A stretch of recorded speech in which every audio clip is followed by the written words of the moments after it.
അല്പസമയ ചിന്തയ്ക്ക് ആധാരമായി ഒരു കുറിവാക്യം വായിക്കാം. സങ്കീർത്തനം 63 അതിൻ്റെ ഒന്നാം വാക്യം. And for today's meditations, let's turn to Psalms chapter 63 verse 1. ദൈവമേ, നീ എൻ്റെ ദൈവം, അതികാലത്തെ ഞാൻ നിന്നെ അന്വേഷിക്കും. വെള്ളമില്ലാതെ ഉണങ്ങി വരണ്ട ദേശത്ത് എൻ്റെ ഉള്ളം നിനക്കായി ദാഹിക്കുന്നു, എൻ്റെ ദേഹം നിനക്കായി കാംക്ഷിക്കുന്നു. And it says in verse 1, O God, thou art my God, early will I seek you, my soul thirsts for you, and my flesh long for you, in a dry and thirsty land where no water is. Saint Augustine ഒരിക്കൽ ഇങ്ങനെ പറയുകയുണ്ടായി. And Saint Augustine mentioned like this once, My heart is restless എൻ്റെ ഹൃദയത്തിന് until I find rest in God. എൻ്റെ ഹൃദയത്തിന് rest ഇല്ല until I see the God. എൻ്റെ ഹൃദയം വളരെ വിഷമത്തിലാണെന്ന്. My heart is troubled. കാരണം എന്ന് ഞാൻ ദൈവത്തിൽ ഒരു റെസ്റ്റ് അല്ലെങ്കിൽ ഒരു സമാധാനം കണ്ടെത്തുന്നില്ല, അതുവരെ എൻ്റെ ഹൃദയം വളരെ ഭാരത്തിലാണ്. Until I see rest in God, I will not have peace in my mind.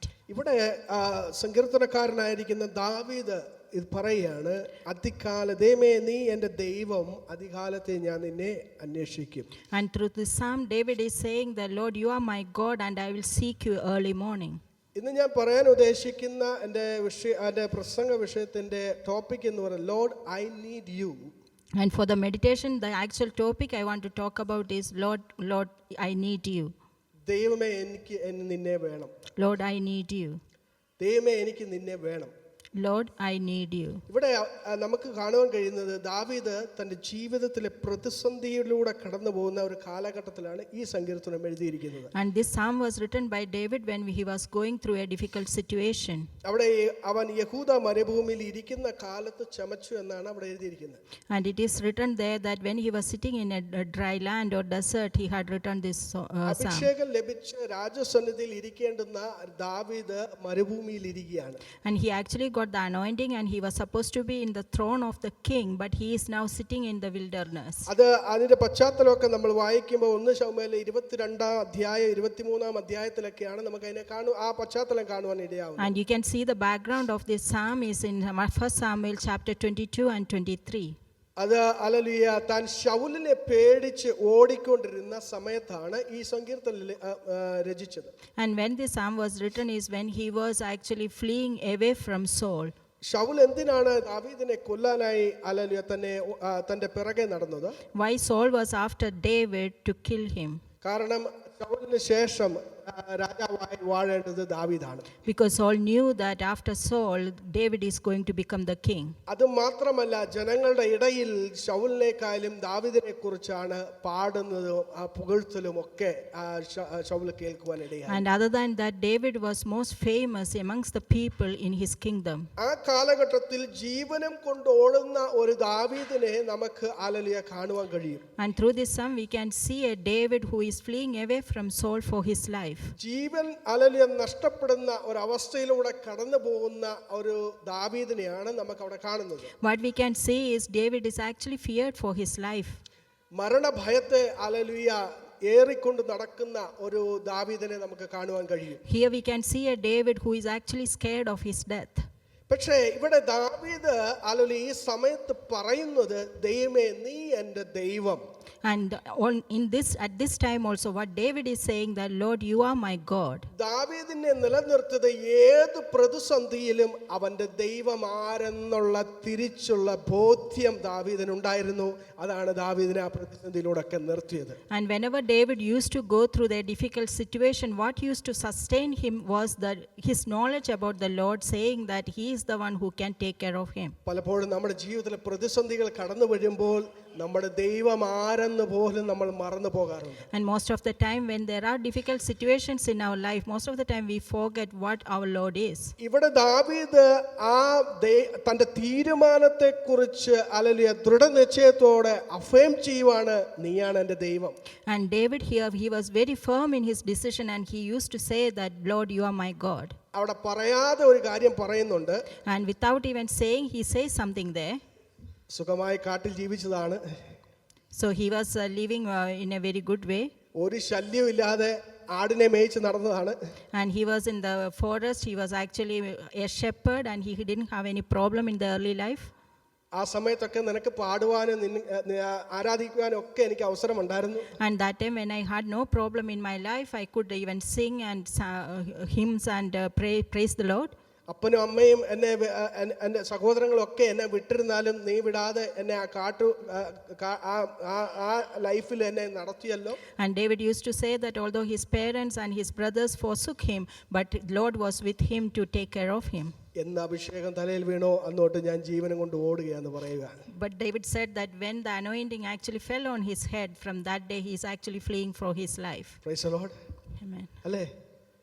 എന്ന് അഭിഷേകം തലയിലേക്ക് വീണോ, Actually, when the anointing actually happened, എന്ന് രാജാവായി അഭിഷേകം ചെയ്തു, നെക്സ്റ്റ് രാജാവായി അഭിഷേകം ചെയ്തോ, when he was anointed as the next king, അതിന്റെ പിറ്റേ ദിവസം തന്നെ തനിക്ക് രാജസന്നിധി കിട്ടിയോ, അല്ലെങ്കിൽ രാജാവായിരിക്കുവാൻ പറ്റിയോ?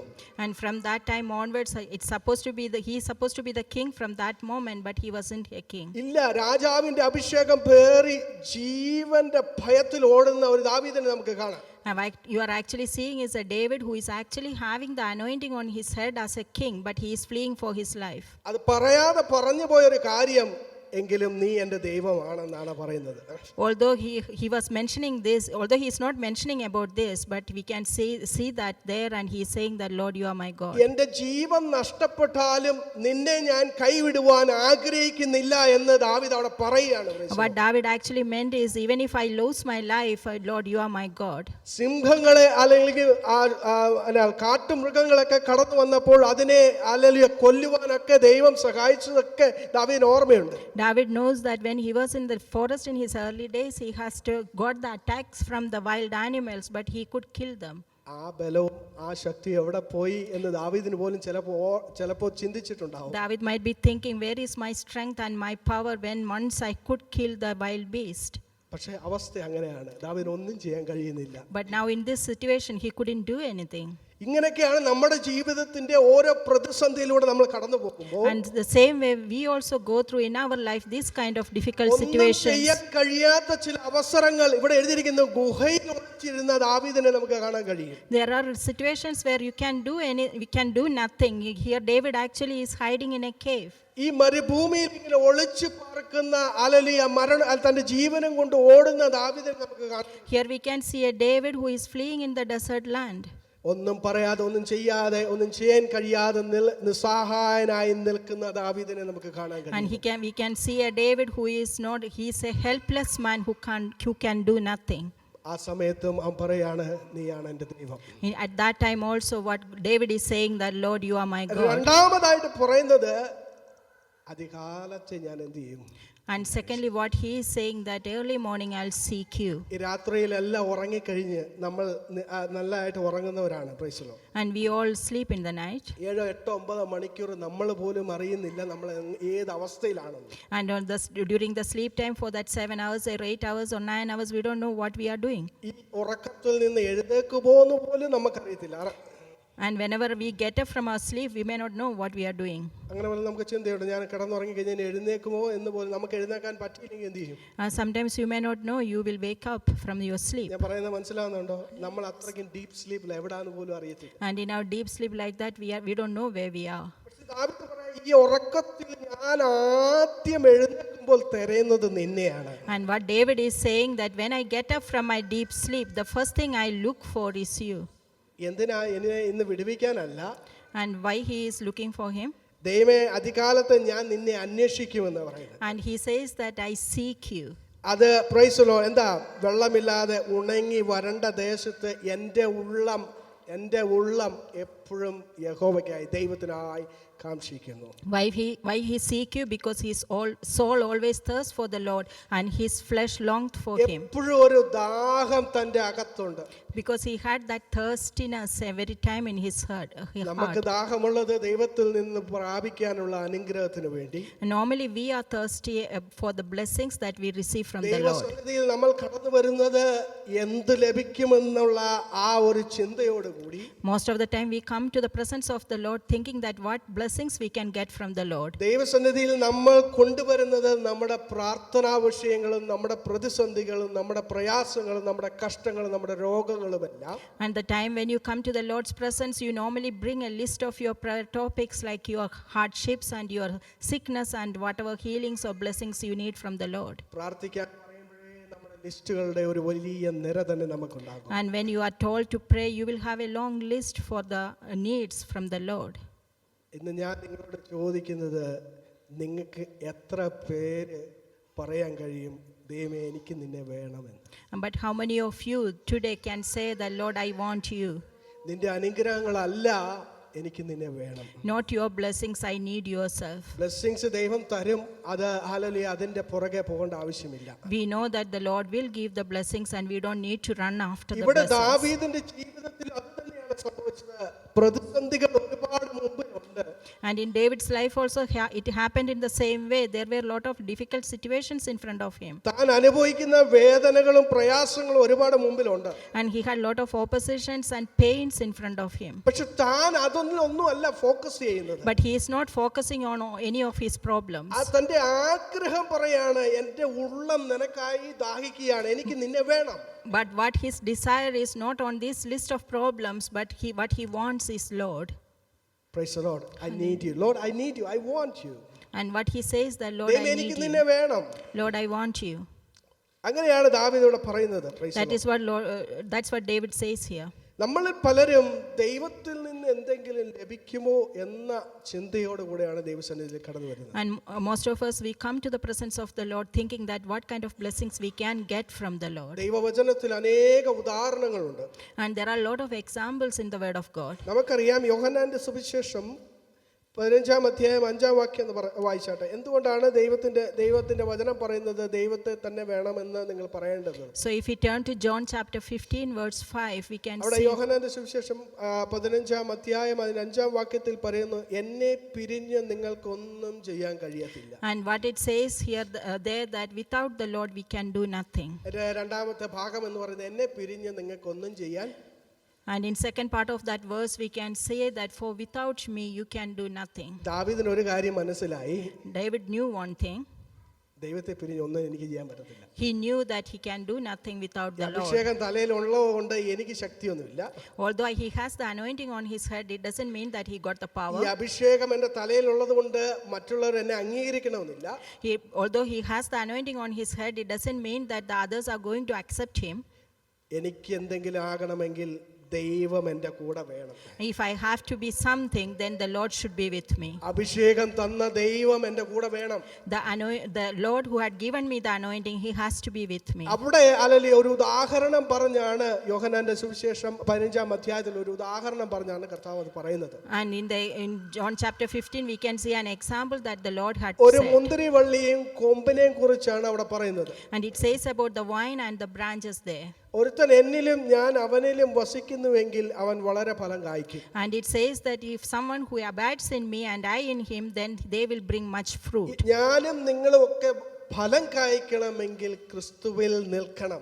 And if we have to bear the fruit, we have to be in him. ആ കൊമ്പിൽ നിൽക്കണം. We have to be on that branch. അതിന് ശേഷമാണ് കർത്താവ് പറയുന്നത്, എന്നെ പിരിഞ്ഞ് ഞാൻ ഇല്ലാതെ നിങ്ങൾക്ക് ഒന്നും ചെയ്യാൻ കഴിയത്തില്ല. After that he says that without me you can do nothing.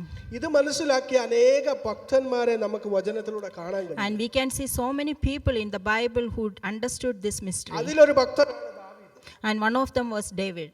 കാരണം കർത്താവിനെ ദൈവത്തെ പിരിഞ്ഞ് അവൻ ഒന്നുമില്ലായിരുന്നു. Because David has nothing without the Lord. ഒരിക്കല് യുദ്ധമൊക്കെ തീർന്ന് എല്ലാം അവിടെ എഴുതിയിരിക്കുന്നത് ദാവീദിന് സ്വസ്ഥത വരുത്തിയ ഒരു സമയമുണ്ട്. And it was written there that when the war is over, there was a time when the David had rest. അങ്ങനെയാണ് എഴുതിയിരിക്കുന്നത്, ദാവീദിന് സ്വസ്ഥത വരുത്തി. And it is written there that David had rest. യുദ്ധങ്ങളൊക്കെ തീർന്നു. And all the wars were over. താൻ ഉറങ്ങുന്ന അരമനയിൽ കിടന്നുറങ്ങിയാണ് പട്ടുമെത്തയിൽ. And he was actually sleeping in the palace. സ്വസ്ഥത വരുത്തിയല്ലോ. And because he has the rest now. നമ്മളൊക്കെയാണ് സ്വസ്ഥത വരുത്തി കഴിഞ്ഞാൽ നന്നായിട്ട് ഉറങ്ങും. And whenever we also have rest, we normally sleep well. പക്ഷെ അവിടെ എഴുതിയിരിക്കുന്നത് ദാവീദിന് ഉറക്കം വന്നില്ല. But it written there that although he had the rest, he wasn't sleeping. എന്താ ഉറക്കം വരാത്തത്? Why he couldn't sleep? ഞാൻ ഈ അരമനയിൽ താമസിക്കുന്നു. Because I am sleeping in this palace. ഞാൻ ജീവിക്കുന്ന സൗഭാഗ്യങ്ങളെ ഓർത്ത് തനിക്ക് ഉറക്കം വരുന്നില്ല. Because I am thinking about all the blessings and I cannot sleep. പക്ഷെ എൻ്റെ ദൈവം But my God ഇപ്പോഴും കൂടാരത്തിലാണ്. He is in the tabernacle. അതുകൊണ്ട് ദാവീദിന് ഉറക്കം വന്നില്ല. Because the Lord is in tent, that is why he couldn't sleep. നമ്മുടെ മനോഭാവം അങ്ങനെയാണോ? Is it how our attitude is? Praise the Lord. Hallelujah. അപ്പൊ ദൈവത്തോടുള്ള സ്നേഹം എന്ന് പറയുന്നത് ദൈവത്തെ എപ്പോഴും കൂടെ നിർത്താനാണ് ആഗ്രഹിക്കുന്നത്. And when you have the love of God, that means that you need that God with you all the time. ഇത്രയും വർഷം അവിടെ ആ വചനത്തിൽ പറയുന്നത്, ദൈവം പറയുന്നത്, ഇത്രയും വർഷം ഞാൻ ഇസ്രായേലിനെ മിസ്രൈമിൽ നിന്ന് വിടുവിച്ച് ഇവിടെ കൊണ്ടുവന്നു, ഇവർക്ക് ആർക്കും തോന്നാത്ത ഒരു തോന്നൽ നിന്റെ അകത്ത് തോന്നിയല്ലോ. And all this while God was saying that Israelites had got delivered from many kind of problems and many years. അത് തന്നെയായിരുന്നു ഞാനും വിചാരിച്ചുകൊണ്ടിരുന്നത്. And that is what I also thought about. നീ ഇന്ന് പറയും നാളെ പറയും, ഇന്ന് പറയും നാളെ പറയും, And you all, നാളെ പറയുന്നു വിചാരിച്ച് ദൈവം ഇരിക്കുകയായിരുന്നു. and the Lord thought that Israelites will say the same thing, that they need the Lord today or tomorrow. Praise the Lord. ഞാൻ പറയുന്നത് വല്ല മനസ്സിലാവുന്നുണ്ടോ? Do you understand what I am trying to say? നമുക്ക് ദൈവത്തിൽ നിന്ന് ദൈവത്തിന്റെ അനുഗ്രഹം അല്ല വേണ്ടത്, ദൈവത്തെ തന്നെ കൂടെ നിർത്താനായിട്ടാണ് നമ്മൾ നോക്കുന്നത്. What we need is not the blessings that God gives us, we actually need Lord himself in our life. കാരണം അവനെ കൂടാതെ നമുക്കൊന്നും ചെയ്യാൻ കഴിയത്തില്ല. The reason is without him we can do nothing. Price the Lord. ഒന്നും ചെയ്യാൻ കഴിയത്തില്ല. Amen. യേശുവിന്റെ യേശുവിനെ നമുക്കറിയാം. യേശുവിന്റെ ശുശ്രൂഷ കാലത്ത് During the ministry of Jesus, 12 പേരെ തെരഞ്ഞെടുത്തു. and during his public ministry he chose 12 disciples. യേശുവിന്റെ ശുശ്രൂഷയുടെ സമയത്ത് 3.5 വർഷക്കാലം ഒരുപാട് ജനക്കൂട്ടം യേശുവിന്റെ കൂടെ ഉണ്ടായിരുന്നു. And we know that during the 3.5 years of his ministry in this world, there were a multitude where followed him. ഒരു സമയത്ത് 7,000 പുരുഷന്മാരെന്ന് എഴുതിയിട്ടുണ്ട്. And once it was written about 7,000 men. ഒരു സമയത്ത് 5,000 പുരുഷന്മാരെന്ന് എഴുതിയിട്ടുണ്ട്. And once it was 5,000 men. തന്റെ ശുശ്രൂഷയുടെ വേളയിൽ അനേക കുരുടന്മാരും പിന്നെ കൈകാലില്ലാത്തവരും എല്ലാം ഒരുപാട് പേര് സൗഖ്യം പ്രാപിച്ചു എന്ന് എഴുതിയിട്ടുണ്ട്. And during his ministry we can see that so many sick were healed. പക്ഷെ അവരെവിടെ പോയി? പിന്നെ അവരെ കുറിച്ച് പിന്നെ ഒന്നും പറയുന്നില്ല. And afterwards we cannot see any mentioning about all these people. അവരൊക്കെ പോയിരുന്നത് യേശുവിൽ നിന്ന് അനുഗ്രഹങ്ങൾ പ്രാപിക്കാൻ മാത്രമാണ്. And because all these people went there for the healing or the blessings from the Lord. ഈ മൾട്ടിറ്റ്യൂഡ്സിന് ഒരു പ്രത്യേകത, ഈ കൂട്ടത്തിന് ഒരു പ്രത്യേകതയുണ്ട്. അവര് കൂട്ടം കൂടും, പക്ഷേ യേശുവിന് വേണ്ടിയല്ല, യേശുവിന്റെ അനുഗ്രഹങ്ങൾക്ക് വേണ്ടി മാത്രം. The peculiarity of this multitude is they are coming there to Jesus for their blessings, not to know Jesus. And they were actually the fan of Jesus. അല്ലേ? നമുക്ക് അതിനകത്ത് കാണുവാൻ കഴിയും പിന്നെയും പിന്നെ യേശുവിനെ തെരഞ്ഞു പോകുന്നത് അവരുടെ ദൈനംദിനമായിരിക്കുന്ന ആവശ്യങ്ങൾക്ക് വേണ്ടി. And we can see that in the word of God that this multitude used to follow him many times. അവരിൽ എത്ര പേര് യേശുവിനെ പിൻപറ്റിയിട്ടുണ്ട്? The followers of Jesus. And how many of them, although they were after him for their healing, how many of them actually followed Jesus? We don't know. എത്ര പേരാ? 12 പേര് മാത്രമേ എഴുതിയിട്ടുള്ളൂ. According to our knowledge, it is only those 12 disciples. അതില് ഒരാളെ ഇടയ്ക്ക് വെച്ച് പോയി. And out of them, one had gone in between. Praise the Lord. Praise the Lord. അപ്പോൾ അതിൽ പത്രോസ്, and out of them Peter, തന്റെ വിളി. കഴിഞ്ഞ ദിവസങ്ങളിൽ നമ്മൾ പറഞ്ഞതാണ്, നമ്മൾ ആ വിഷയത്തെക്കുറിച്ച് നമ്മൾ ധ്യാനിച്ചതാണ്. And we had meditated on Peter in our cottage meeting. ഈ ഒരു അവസ്ഥയാണ് പത്രോസിന്റെയും ദാവീദിന്റെ വേറൊരു അവസ്ഥയാണെങ്കിൽ പത്രോസിന്റെ വേറൊരു അവസ്ഥയാണ്. And Peter's situation is and David's situation are different. രാത്രി മുഴുവനും അധ്വാനിച്ചു. And Peter actually tried hard during the whole night. തന്റെ ജീവിതത്തിൽ ഇതുവരെയും സംഭവിക്കാത്ത ഒരു സംഭവം അവിടെ നടന്നു. And there was something happened which wasn't happened for the whole life. ഈ മീൻ പിടിക്കുന്നവര് അറ്റ്ലീസ്റ്റ് വീട്ടിലേക്കുള്ള 1-2 മീനെങ്കിലും കൊണ്ടുവരും. And normally when the fishers they will go for the fishing, at least they get a few of them for their house at least. വളരെ നിരാശയോടെ ഒരെണ്ണം പോലും കിട്ടിയില്ലല്ലോ എന്നുള്ള വിഷമത്തോടെ ഇനി എന്തായി തീരുമെന്ന് ജീവിത പ്രതിസന്ധിയിൽ മുങ്ങി നിൽക്കുന്ന ഒരു പത്രോസിനെ അവിടെ കാണാൻ കഴിയും. And on that night Peter could get nothing, and he was actually worried that what will happen in front of his life. ഒരുപാട് പ്രശ്നങ്ങൾ തന്റെ തലയിൽ അകറ്റുന്നു. And that time he was actually very worried about many problems. ഒന്നാമത്തേത് എന്ന് പറയുന്നത് നിരാശയാണ്. And the first one was that he was desperate. എൻ്റെ ദൈവമേ, ഇത്രയും വർഷം ഞാൻ മീൻ പിടിക്കുന്നു, പക്ഷേ ഇതുപോലൊരു അവസ്ഥ എൻ്റെ ജീവിതത്തിൽ കണ്ടിട്ടില്ല. And what he was thinking is, for many years I was doing the fishing and like this nothing never happened. ഞങ്ങൾ ഇത്ര എക്സ്പേർട്ട് ആയിട്ടുള്ള മീൻപിടുത്തക്കാരാ, And we are having the experience of many years. അങ്ങനെ ഒരു നിരാശയുടെ മുഖത്ത് നിൽക്കുന്ന ഒരു പത്രോസിനെയാണ് കർത്താവ് അവിടെ കണ്ടത്. And when Jesus met Peter, he was in such a desperate situation. Price the Lord. പക്ഷെ എന്താണ് സംഭവിച്ചത്? അവൻ ഒരിക്കലും ഇതുവരെ കാണാത്ത ഒരു വലിയ മീൻകൂട്ടത്തെ അവൻ കണ്ടു. And when you know what happened afterwards, they got a lot of fish and that they have never seen in their life. ചില നിമിഷങ്ങൾ കഴിഞ്ഞപ്പോൾ, കുറച്ച് സമയം കഴിഞ്ഞപ്പോൾ അവന്റെ ജീവിതം തന്നെ മാറി. And after some time we can see that Peter's life itself was changed. കുറച്ചു മുമ്പ് വരെ ജീവിതത്തിൽ ഇതുവരെ അനുഭവിക്കാത്ത ഒരു വേദനയിലൂടെ കടന്നുപോയി. And for some time before, Peter was going through such a problem in his life. കുറച്ചു മുമ്പ് വരെ താൻ ഇതുവരെയും കാണാത്ത ഒരു ജീവിത അനുഭവത്തിലൂടെ കടന്നുപോയി. And he had to go through an experience where he had never seen in his life. കുറച്ചു സമയം കഴിഞ്ഞപ്പോൾ താൻ ഇതുവരെയും കണ്ടിട്ടില്ലാത്ത ഒരു അനുഭവം തനിക്കുണ്ടായി. And after some time he had to go through such kind of miracle that he never experienced in his life. ഉണ്ടായപ്പോൾ അവിടെ എഴുതിയിരിക്കുന്നത് എല്ലാം വിട്ട് കർത്താവിനെ പിൻപറ്റി. But when that miracle happened, what happened was that Peter left everything and followed Jesus. പറഞ്ഞ മനസ്സിലാവുന്നുണ്ടോ? Do you understand what I'm trying to say? ദൈവം തന്ന അനുഗ്രഹം അല്ലായിരുന്നു അവന് വലുത്, അവന് കർത്താവിനായിരുന്നു വലുത്.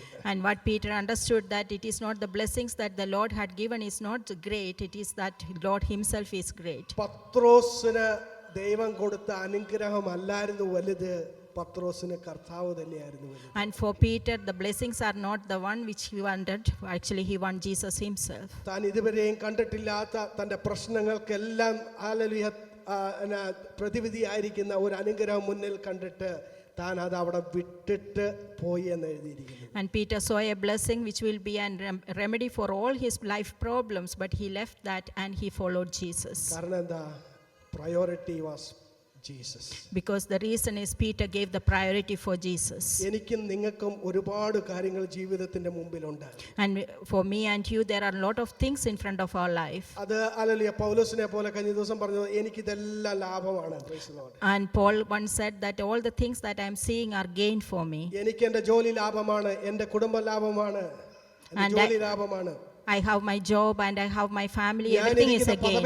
ഞാൻ ആയിരിക്കുന്ന സ്ഥാനങ്ങൾ എനിക്ക് ലാഭമാണ്. And all the positions and all the things that I have in my life, all are gains. എനിക്ക് കിട്ടുന്ന എല്ലാ അനുഗ്രഹവും എനിക്ക് ലാഭമാണ്. And all the blessings that I received in my life are gains. പക്ഷേ നിനക്ക് യേശുവിനെ കിട്ടിയില്ലെങ്കിൽ അതൊല്ലാം വ്യർത്ഥമാണ്. And what he said, that everything is in vain if you don't have Jesus. അതുകൊണ്ടാണ് അപ്പോസ്തലനായ പൗലോസ് അവിടെ പറയുന്നത്, എനിക്ക് ലാഭമായിരിക്കുന്നതൊക്കെയും ക്രിസ്തു നിമിത്തം ഞാൻ ഛേദമെണ്ണുന്നു. And what Paul says, that whatever I have gained in my life, I counted them as nothing in front of Jesus. എനിക്ക് വലുത് എൻ്റെ കർത്താവാണ്. Price the Lord. And for me, my Lord is everything. ആ കർത്താവിനെ പിടിക്കാമോ എന്ന് വിചാരിച്ച് ഞാൻ ഓടുകയാണ് എന്നാണ് നമ്മൾ കഴിഞ്ഞ ദിവസം ചിന്തിച്ചത്. And Paul said that I'm just running thinking that I can catch Lord.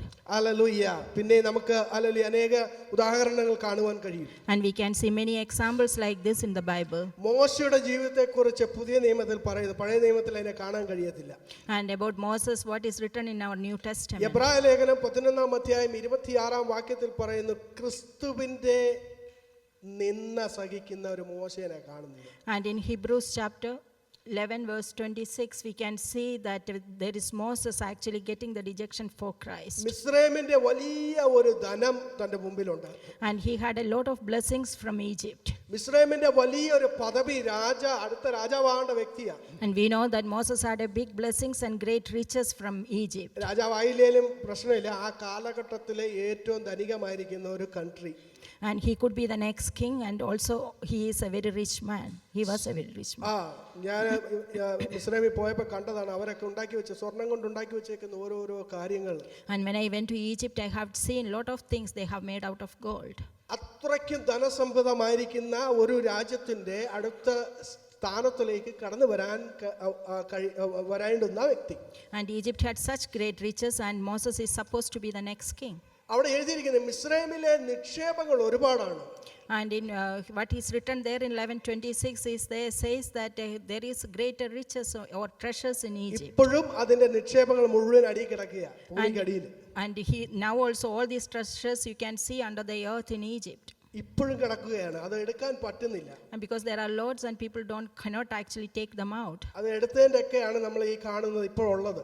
And whatever they had taken, we can see them if you go to ഒരിക്കലും Egypt. തുലനം ചെയ്യാൻ പറ്റാത്തത്തോളം നിക്ഷേപങ്ങളാണ് അവിടെ ഉള്ളത്. And we cannot equal them because they had lot of great riches and treasures in Egypt. അതിന് കാവൽക്കാരായി അനേകരെ തോക്കുമായി ആ ദേശങ്ങൾ മുഴുവനും നിൽക്കുക, ആരും എടുക്കാതിരിക്കുക. And we can see so many soldiers and gatekeepers there so that nobody will take away these riches from Egypt. എന്ന് പറഞ്ഞാൽ അത്രയ്ക്ക് നിക്ഷേപങ്ങൾ മിസ്രൈമിനുണ്ടായിരുന്നു. Because they had that much amount of treasures in Egypt. പക്ഷെ ആ നിക്ഷേപങ്ങളല്ലായിരുന്നു മോശയുടെ വലുത്. But Moses didn't look at all these treasures. ആ രാജ്യത്തിന്റെ പദവിയല്ലായിരുന്നു മോശയ്ക്ക് വലുത്. Moses didn't look at the position that he is going to get.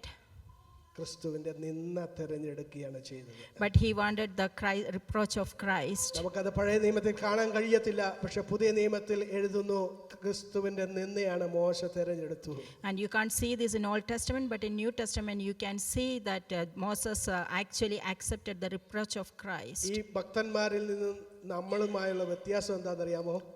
And do you know the difference between these saints and us? അവര് കൊട്ടാരത്തിൽ നിന്ന് പറഞ്ഞു കഴിഞ്ഞാൽ, പൗലോസിന്റെ ഭാഷയിൽ പറഞ്ഞു കഴിഞ്ഞാൽ, കൊട്ടാരത്തിൽ നിന്ന് ഒരു പുതപ്പിന് വകയില്ലാതെ ജീവിച്ചു.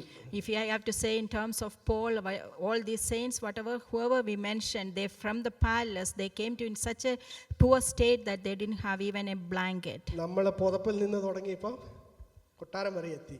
But in our case, from that blanket situation or from that poor situation, we reached to ദൈവത്തിന്റെ കൃപയാണ്, പക്ഷെ നമ്മൾ അതിൽ ആശ്രയിക്കാൻ പാടില്ല.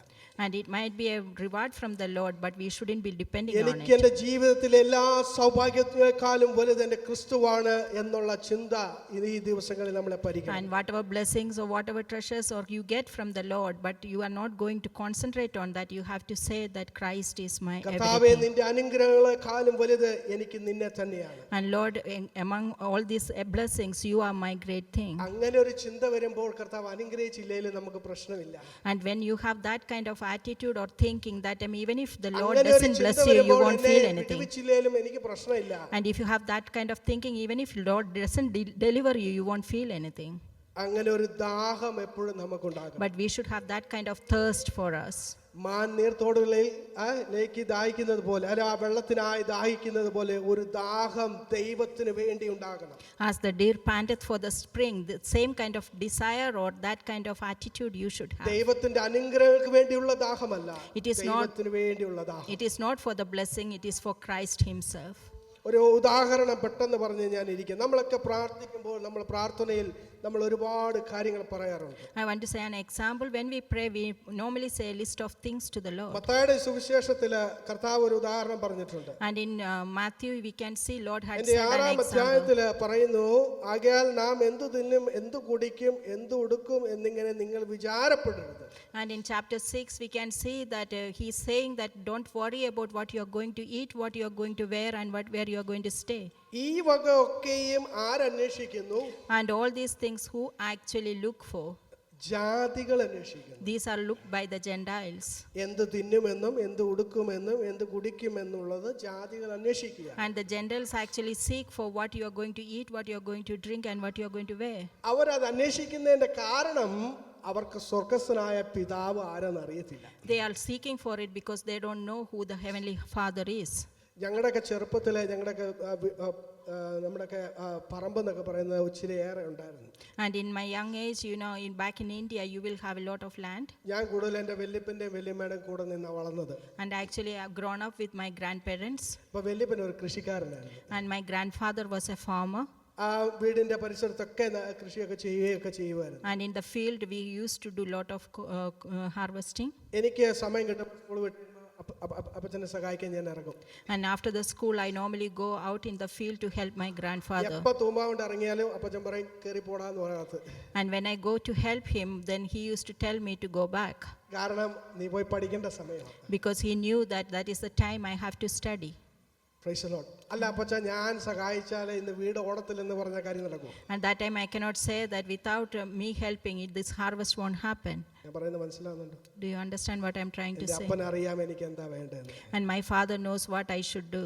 എൻ്റെ സ്വർഗസ്വനായ അപ്പന് അറിയാം എനിക്ക് എന്താണ് ഓരോ ദിവസവും വേണ്ടതെന്ന്. My heavenly Father the same way knows what I need in my ആ life. ഒരു റിലേഷൻ ഉണ്ടെങ്കിൽ നിന്റെ പ്രാർത്ഥന തന്നെ മാറും. നീ നിന്റെ ആവശ്യങ്ങൾക്ക് വേണ്ടി അല്ല കർത്താവിനോട് പ്രാർത്ഥിക്കുന്നത്. And if you have that kind of knowledge, the way you pray will change, and because you know that the Lord knows everything. അധ്വാനിച്ചിട്ട് വേണോ ഇന്നത്തെ വീട് അല്ലെങ്കിൽ അല്ലെങ്കിൽ ഇന്ന് ആഹാരം കഴിക്കാൻ? And what you think that without your effort you won't be able to eat today? നിനക്ക് വേണ്ടി ഞാൻ അധ്വാനിക്കുന്നുണ്ട്. Because there is someone who is doing the effort for you. അതിനെയാണ് അവിടെ ആ വാക്യത്തിൽ പറഞ്ഞിരിക്കുന്നത്, നീ പറയുന്നതിന് മുമ്പേ നിന്റെ ആവശ്യങ്ങൾ എനിക്കറിയാം. That is why it is said in the Bible verse that before even you say your need, the Lord knows what you need. എന്നെയാണ്. What you have to seek is me. അല്ലേ? മുമ്പേ അവന്റെ രാജ്യവും നീതിയും അന്വേഷിക്കും. First you seek for his kingdom and his righteousness. Seek his kingdom, അല്ലേ? ദൈവത്തിന്റെ രാജ്യവും നീതിയും. And first you seek his kingdom and righteousness. എന്താണ് അതിന്റെ അർത്ഥം? What does that mean? അന്വേഷിക്കാനാ പറയുന്നത്. That means that you have to seek for the Lord himself. എൻ്റെ സമയം മുമ്പിൽ ഇല്ലാത്തതുകൊണ്ട് ഞാൻ ഇവിടെ നിർത്തട്ടെ. I want to close here. ഞാൻ പറയാൻ ഉദ്ദേശിക്കുന്നത്, ദൈവത്തിന്റെ വചനത്തിലൂടെ പറയാൻ ഉദ്ദേശിക്കുന്നത്, What I want to intend to say through the word of God, ദൈവമേ എനിക്ക് നിന്നെ വേണം. Lord, I need you. എനിക്ക് നിന്റെ അനുഗ്രഹങ്ങളല്ല വേണ്ടത്. Lord, I don't need your blessings. I want you. I actually want you. ദൈവത്തെ തന്നെ വേണമെന്നുള്ള ചിന്തയോടുകൂടെ ദൈവസന്നിധിയിലായി. We should have that kind of attitude when you come to the presence of the Lord. You need him. അങ്ങനെ ഒരു മനോഭാവമുള്ള ഒരു വ്യക്തി ഏത് സമയവും ദൈവത്തിനായി ദാഹിക്കും. And a person who had that kind of attitude, he will always seek for the Lord. ദൈവത്തിൽ നിന്ന് അനുഗ്രഹവും വിടുതലും മാത്രമല്ല, ദൈവത്തിനായി തന്നെ ദാഹിക്കും. And he always wait for the Lord. It is not just for his blessings. ആ ഒരു ദാഹം നമ്മളിൽ ഉണ്ടാകണം. And we also have that kind of thirst. അതാണ് ദൈവം നമ്മളിൽ നിന്ന് ആഗ്രഹിക്കുന്നത്. That is what Lord actually need from us. ഈ വചനത്തിന് മുമ്പാകെ നമ്മെ തന്നെ ഒന്ന് താഴ്ത്താം. Let's submit ourselves in front of this Bible. കർത്താവിനോട് പറയാം, ഞാൻ ഈ ദിവസങ്ങളിലെല്ലാം എൻ്റെ ആവശ്യങ്ങൾക്ക് വേണ്ടി മാത്രമാണ് ഞാൻ നിന്റെ മുമ്പിൽ കടന്നു And we വന്നിട്ടുള്ളത്. can tell the Lord, in the previous days I used to come to you for my needs. പക്ഷേ കർത്താവേ, ഇന്ന് മുതൽ ഞാൻ നിനക്ക് വേണ്ടി മാത്രം നിന്റെ കരങ്ങളിലേക്ക് വരുന്നു. But from today I actually want to seek you. എനിക്ക് നിന്നെ വേണം. I need you. ദാവീദ് പറയുന്നത് പോലെ എൻ്റെ ഫസ്റ്റ് പ്രയോറിറ്റി തന്നെ നീ ആയിരിക്കും. And as David says that my first ഞാൻ priority എൻ്റെ will be കണ്ണ് you. തുറക്കുമ്പോൾ നിന്നെ കാണണം, നിന്നെ അന്വേഷിക്കുന്നു. When I wake up in the morning, I want to see you and I want to know എൻ്റെ you. ദേഹവും എൻ്റെ ദേഹിയും നിനക്കായി ദാഹിക്കുന്നു, നിനക്കായി കാംക്ഷിക്കുന്നു. My soul and my flesh both are longed for you. കർത്താവേ, നിന്നെ തന്നെ എനിക്ക് വേണമെന്ന് ഇന്ന് പകൽക്കാലം പറയാൻ And ഇടയാകണം. today let's tell the Lord that we need